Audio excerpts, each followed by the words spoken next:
Hey guys, welcome to today's video. So for today, we are going to be talking about the 5 biggest things I wish someone would have told me before I started doing makeup. So before we get into today's video, make sure you hit that subscribe button, join the family, and turn on that post notification bell so that you can be notified of all my future uploads. And without further ado, let's go ahead and get started. Makeup tip number 1 is know your skin type. For me, I have very dry skin, and for the longest time I was using powder foundation. Like, in what world does powder foundation and dry skin like make sense? Like, it doesn't, right? And then at one point I had super oily skin, and here I was like trying to use like the dewy foundations because that's what the trend was at the time. So no, know your skin type. I think it's very easy to make that distinction if you have dry skin or if you have oily skin, but a lot of us fall in between, myself included, right? So there are times where I'm a little bit more oily. There are times where my skin is literally peeling everywhere. I would say, like, listen to your body. So for me, I hate dewy foundations. I love a matte face, but my skin tends to lean on the drier side. So what do? You can play around with makeup products. Just because you have dry skin doesn't mean you can't use matte foundation. Same thing on the other hand, right? If you have oily skin, that doesn't mean you can't use a luminous foundation. I would say play around with different types of products, different types of mattifying products if you are, like me and you like a matte finish. See what your skin can handle, what it will tolerate and what it won't. Because I promise you that there probably is a type of matte foundation or luminous foundation that will work for your skin tone to give you the flawless finish that you're looking for. Makeup tip number 2, know your facial features. So let's talk about highlighting and contouring. I can't tell you guys how many times I heard, draw the 3, it'll be fine, draw the 3. We are all different and unique in the best ways possible. So how on earth does it make sense for all of us to look totally different, but for this 3 magic trick to work on everyone?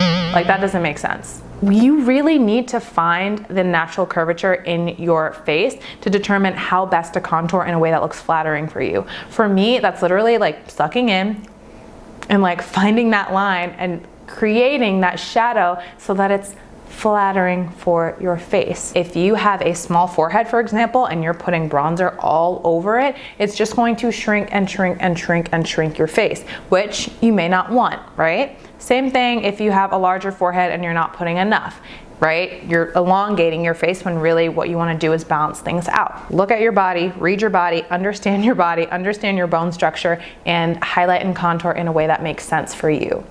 Another thing to note is I see a lot of people taking highlight and putting it down, or even concealer and putting it down the entire bridge of their nose down to here, right? Like, you need to understand what you're trying to achieve. So highlight brings things forward. So for me, say if I have a very long nose and I want to highlight and contour it, I'm probably going to put my highlight starting here, right? But not going till the very tip, maybe coming right up to about here, because our eyes will naturally gravitate towards that highlighted line and everything else will be contoured, pulled back, so I won't really be noticing the rest of your nose as much, right? Now that was a horrible, way to explain that, but hopefully that made sense. But just really going back to understanding what the purposes of highlight and contouring are for, so that way you're doing so in a way that makes sense, and that makes sense for your facial features. Number 3, makeup item number 3 is falsies. I'm a culprit of what I'm about to say because I definitely had my phase, but that is huge lashes, like caterpillar lashes that literally go all the way up to your forehead. Does that look cute to anyone? Don't get me wrong, there are moments where it looks amazing, like certain shoots, certain looks, certain people. But for the most part, for the everyday person, I don't want to see false lashes going all the way up to your brows or your forehead. That does not look cute. That's not natural. I don't understand. Also, like, it goes back to knowing your facial features, right? For me, if I'm wearing a very heavy lash, it's going to droop down my eye and pull it downwards. I don't want that. I want my eye to look lifted and elongated. So for me, that means wearing more cat eye and wispy lashes. So again, find what works best for you, but just know that, like, we don't all have to wear those massive, thick caterpillar lashes, and also, like, they give me a headache and make me tired. Makeup item number 4 is lip liner. Guys, ladies, gentlemen, use a lip liner, please.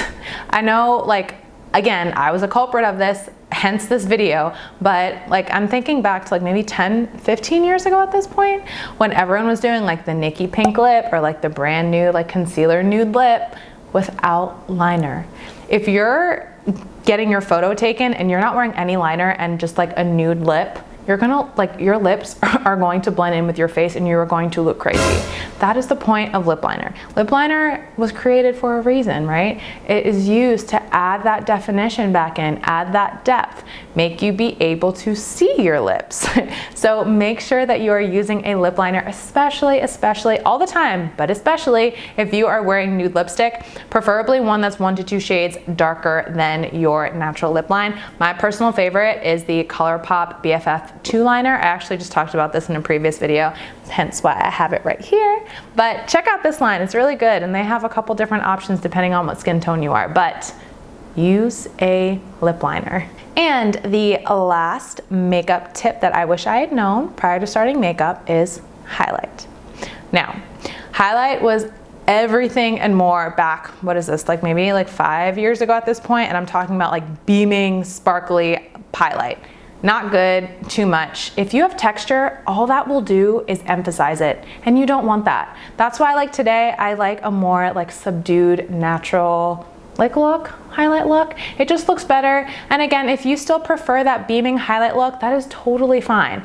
But just know that it does emphasize texture. So again, just know your facial features and highlight and emphasize what you want to, and pull back and scale back on the things that you maybe want to not have be the focal point of people's eyes. And guys, that completes today's video. So I hope you guys enjoyed today's video. Let me know if you guys want to see a part 2 for this, because trust me when I say the list goes on and on and on and on. But if you guys did like this video, give it a huge thumbs up. Let me know what you want to see next in the comment section down below. And with that, I will see you guys in the next one. Bye.